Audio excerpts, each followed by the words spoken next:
시대가 굉장히 발전하고 발달하고 있습니다. 그런데 많은 그 발달 속에서 우리가 즐겨야 되고 누려야 될 것들이 많아지는데, 우리가 즐기고 누려야 될 것들이 많아지는데 그에 반해서 오히려 우리는 좁아지고 고독해지는 그 현상들이 있습니다. 이 시대의 가장 무서운 질병이 뭐냐?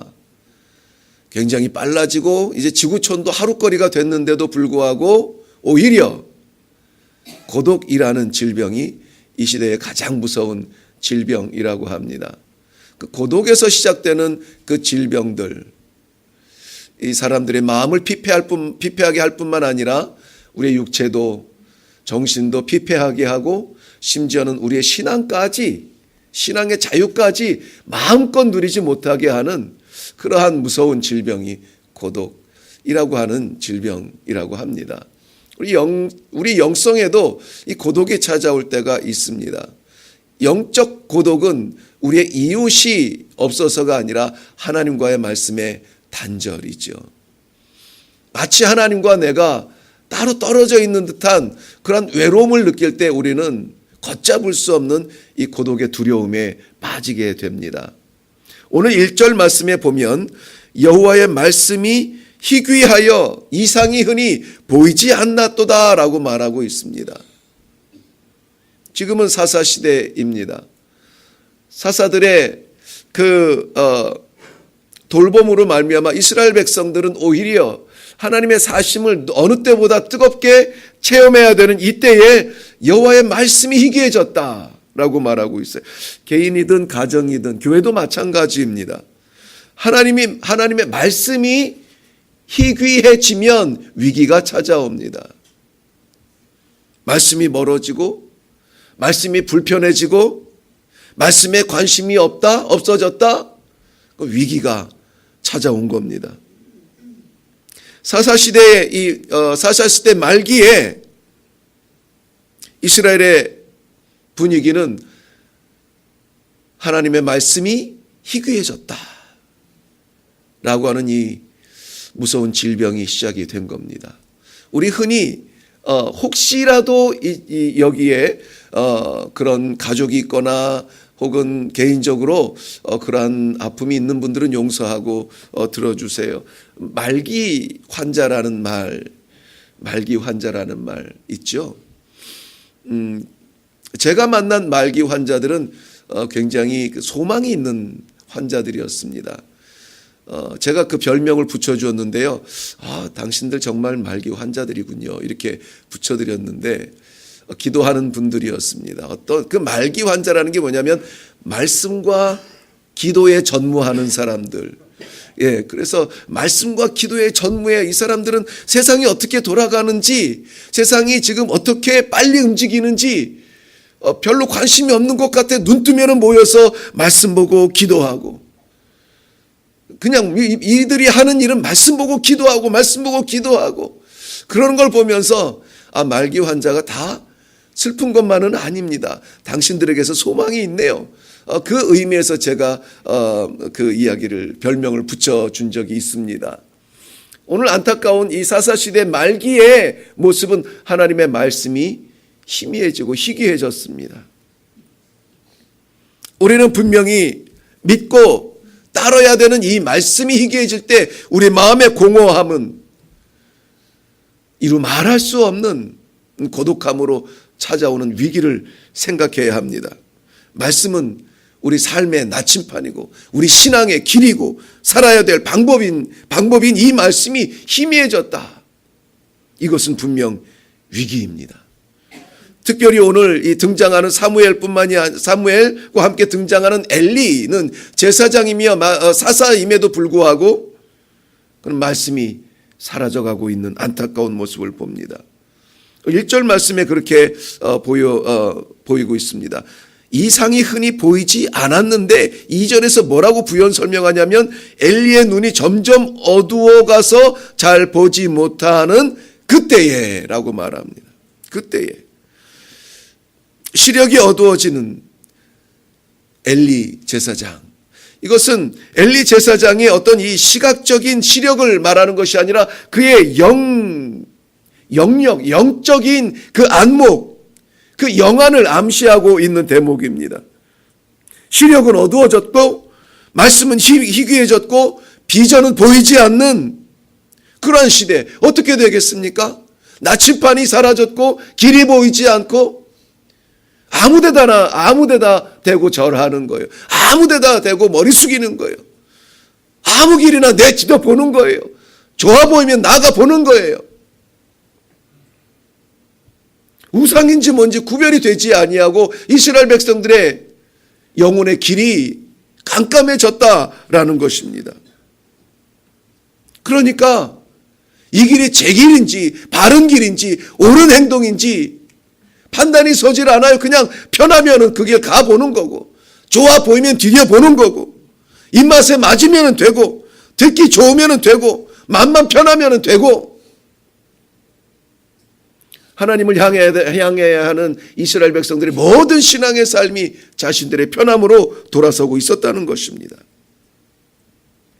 그야말로 엘리 제사장의 시력만큼 찾아온 영적 암흑기였습니다. 어떻게 해야 될까요? 이러한 상황에 우리가 살아간다면 어떻게 해야 되겠습니까? 길이 보이지 않고 하나님의 말씀은 들리지 아니하고 온갖 유혹은 화려해서 눈만 뜨면 그러한 유혹들로 우리가 따라갈 수밖에 없도록 꼼짝 못하게 만드는 시대에 산다면 어떻게 해야 되겠어요? 회복해야죠. 다시 일어나야죠. 부흥해야죠. 그것을 위하여서 우리가 하나님을 찾아야 되지 않겠습니까? 이 비전, 하나님께서 말씀하시는 그 꿈을 이루기 위하여서 하나님은 무엇을 원하시는지 귀를 기울이고 하나님이 원하시는 그 일을 위하여서 이루기 위하여서 힘을 얻기 위해 기도에 힘쓰고 여기에 이러한 암담한 때에 희망의 빛이 떠오르고 있는데요. 3절 말씀 보면 하나님의 등불은 아직 꺼지지 아니하였으며 사무엘은 하나님의 궤에 있는 여호와의 전 안에 성전 안에 누웠더니 라고 말하고 있습니다. 하나님께서는 그의 등불을 완전히 끄지 아니하시고 하나님의 사람을 예비해 놓으셨는데 그가 사무엘이라는 것입니다. 하나님께서는 이스라엘의 영적 상태를 신앙의 정점, 신앙의 모범이어야 되는 제사장의 가정마저 포기해야만 하는 암담한 상황이 13절 한번 가볼까요? 읽지는 않았지만 13절의 그 형편을 말합니다. 13절 내가 그의 집을, 여기 집은 엘리 제사장의 집입니다. 내가 그의 집을 영원토록 심판하겠다고 그에게 말한 것은 그가 아는 죄악 때문이니 이는 그가 자기의 아들들이 저주를 자칭하되 금하지 아니하였다라고 말합니다. 엘리 제사장의 집을 저주하고 심판하는데 이것은 이제는 어떻게 회개해도 내가 들어주지 않을 그러한 심판이다라고 하나님께서 엄중하게 말씀하실 만큼 기회 없는 추락으로 떨어졌습니다. 그때에 하나님께서 사무엘을 예비해 놓으신 겁니다. 사무엘을. 자, 이태현 목사의 오늘 이 말씀을 묵상하면서 간절하게 마음속에 담은 기도의 제목이 있어요. 뭘까요? 제가 뭘 위해서 기도했을까요? 이 목사라면은 제 기도는 이거였습니다. 이 새벽에 주의 전에 올라와 말씀 대하고 기도하는 우리 기도회 동지들이 하나님이 이 시대를 위해서 예비해 놓으신 백성이 되기를 원합니다. 제 기도가 너무 큰가요? 저는 그렇게 믿습니다. 왜 하나님이 우리를 깨우셔서 흔드셔서 이 자리에 올라오게 하셨을까요? 하나님께서 이 시대에 부흥과 하나님의 말씀의 회복과 뜨거운 하나님을 향한 열정을 위해서 예비해 놓으신 기도의 용사들이 되시기를 주님의 이름으로 축원합니다. 19절 말씀 보면 사무엘이 자라매 여호와께서 그와 함께 계셔서 그 말로 하나도 땅에 떨어지지 않게 하셨다. 1절과 너무 다르지 않아요? 1절에는 하나님의 말씀이 희귀해지고 이상이 잘 보이지 않았어요. 그런데 19절에서는 하나님께서 저와 함께 계시고 말 하나가 땅에 떨어지지 아니하도록 하나님이 지켜주셨다라는 것입니다. 말씀이 희귀할 때에 하나님이 그와 함께 하셨다는 거예요. 말씀이 희귀하실 때에 하나님께서 말씀해 주셨다는 거예요. 예비된 사람은 하나님의 말씀을 사모하는 사람들입니다. 저희가 이 새벽 예배를 창세기 1장부터 시작해 나아가고 있어요. 그렇다면 제가 각 장을 전체를 살펴보지 못하고 그 가운데서 뽑아서 중점만 나눌 수밖에 없어요. 시간상으로 새벽 예배이기 때문에. 그래도 길잖아요. 그렇다면 한 장 한 장 그날 한 장 한 장 정도는 우리가 최소한 묵상하고 올라오지 않겠습니까? 이 시대에 우리가 붙들어야 될 것 다른 게 아니라 하나님의 말씀이라는 것이에요. 말씀 안에 생명이 있고 말씀 안에 길이 있고 말씀 안에 빛이 있어요. 사무엘을 하나님께서 쓰시기 위하여서 하나님이 그를 하나님의 전 안에 두시고 사무엘에게 말씀해 주셨다는 겁니다. 그렇다면 오늘 우리의 기도는 하나님 주여 말씀하옵소서 종이 듣겠나이다. 무엇이라도 말씀하여 주옵소서 명령하여 주옵소서. 우리가 신앙생활하면서 말씀 없이 분주하면 위험해요. 말씀 없이 분주하면 위험해요. 열심은 좋아요. 그런데 말씀이 바닥이 되어야 돼요. 말씀이 바닥이 되지 아니하고 일저일에 쫓겨다니면서 분주해지면은 나중에는 지치고 시험이 들어오고 자기 의만 남게 돼요. 그러므로 우리는 반드시 말씀의 줄기를 잡을 수 있기를 바랍니다. 뿐만이 아니라 사무엘은 예비된 기도의 사람이었습니다. 여기에서는 나중에 살펴보겠지만 7장 말씀에 보면은 이스라엘의 블레셋 군대가 쳐들어와요. 이 위기가 닥치자 이스라엘 백성들이 먼저 한 일은 사무엘에게 달려갔어요. 사무엘에서 달려가서 말합니다. 당신은 우리를 위하여 우리 하나님께 쉬지 말고 부르짖어 우리를 블레셋 사람의 손에서 구원하시게 하소서. 당신은 하나님께 부르짖어 우리를 구원하시게 하소서. 누가 부르짖어요? 사무엘 보고 부르짖으래요. 근데 누가 구원해요? 하나님 보고 구원하는, 하나님이 구원하시게 하소서라는 거예요. 우리는 부르짖어요. 하나님께서는 역사하세요. 우리는 부르짖어요. 하나님은 역사하세요. 그리고 중요한 것은 뭐라고 그랬습니까? 우리는 그것을 지켜야 된다 그랬죠. 다 잊으셨죠? 네, 알아요. 사람들이 이 기도의 사람을 간절히 찾을 때에, 기도의 사람 누군가 나를 위해서 기도해 줬으면 좋겠어 할 때에 먼저 떠오르는 사람들이 되기를 바랍니다. 아, 우리 장로님한테 이것 좀 부탁드려야 되겠어. 우리 권사님한테 기도 좀 부탁드려야 되겠어. 우리 집사님 나를 기억하시겠지. 정말 마음이 허전해서 기도 외에는 살 방법이 보이지 않는 사람들이 언뜻 떠오르는 사람, 그 사람들이 되기를 바라요. 왜 그렇습니까? 기도만큼 하늘의 보좌를 움직일 수 있는 영적 무기가 없거든요. 우리 아이들의 무기가 뭐예요? 아이들은 뭐 엄연히 뛰어나서 우리를 이해시킬 만큼 그렇게 뭐 뛰어나질 않아요. 그런데 사줘 안 돼. 사줘 안 돼. 나 저 비행기 태워줘. 나중에 태워줘. 아이가 이렇게 계속 보채고 울면은 결국은 어떻게 해요? 비행기는 못 태워줘도 뭐는 태워줘요? 무등은 태워주잖아요. 무등이라도 타려면은 보채야죠. 부르짖어야죠. 심지어 바울은 쉬지 말고 기도하라고 해요. 우리 주님도 말씀하십니다. 구하라 그리하면 너희에게 주실 것이요. 너희에게 주실 것. 찾으라 찾을 것이요. 문을 두드리라 그러면 너희에게 열리리라. 누구한테 준대요? 너희에게. 너희가 누구예요? 구하는 자예요. 그러니까 구하는 자가 얻는 거예요. 찾는 자가 찾는 거예요. 두드리면은 열리는 거예요. 오늘 이 아침에 부지하게 두드리시기를 바랍니다. 사무엘 선지자는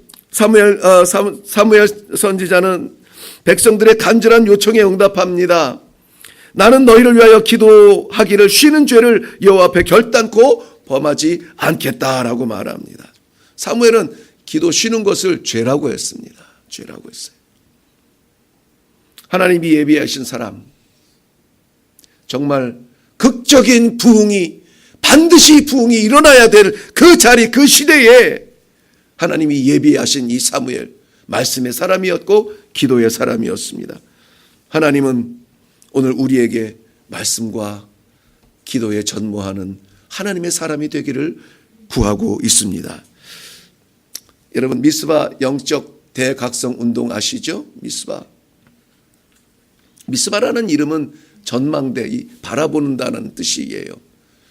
근데 그 미스바에 모여서 하나님 앞에 백성들이 울부짖어 그랬어요. 울부짖어, 부르짖었을 때 그 땅이 뭐가 됐는지 아시죠? 에벤에셀. 하나님이 여기까지 우리를 도우셨다. 그 땅으로 변화되는 것, 우리가 사무엘상을 계속 살펴보면서 살펴볼 겁니다. 오늘 이 기도의 자리가 에벤에셀의 자리가 되기를 바랍니다. 말씀을 사모하고 기도하여서 열심으로 우리의 가정의 부흥, 우리 교회의 부흥, 나라의 새로운 부흥 하나님께서 이루어 주실 줄로 믿습니다. 기도하겠습니다. 앞이 보이지 않는 시대에, 아니 너무나 많은 것들이 열려져 있어서 어느 길이 바른 길인지 보이지 아니하는 이 시대에, 혼란스러운 이 시대에 사랑하시는 하나님의 백성들 불러 모아 주시어서 말씀 앞에 서게 하시고 기도의 문을 열어 주시니 감사합니다. 이 새벽이 그렇게 시작됩니다. 하나님, 오늘 저희들이 살아가는 이 하루가, 이 주말이 우리 하나님께서 허락하여 주시는 말씀 때문에 우리가 굳게 서고, 말씀 때문에 새 생명 얻고, 말씀 때문에 소망의 날을 시작하는 첫 시간이 되게 하여 주시옵소서. 기도할 때 하나님 아버지 그 마음을 열어주시고 마음을 받아주시어서 외치는 자의 음성을 들어주시며 고요하게 침묵 가운데 떨어지는 눈물방울 땅에 떨어지지 아니하며 하늘 보좌를 울릴 수 있는 진동이 되게 하여 주시옵소서. 이 시간에 역사하실 하나님을 간절히 사모하며 예수님의 이름으로 기도하옵나이다. 아멘. 우리는 이 시대에 하나님께서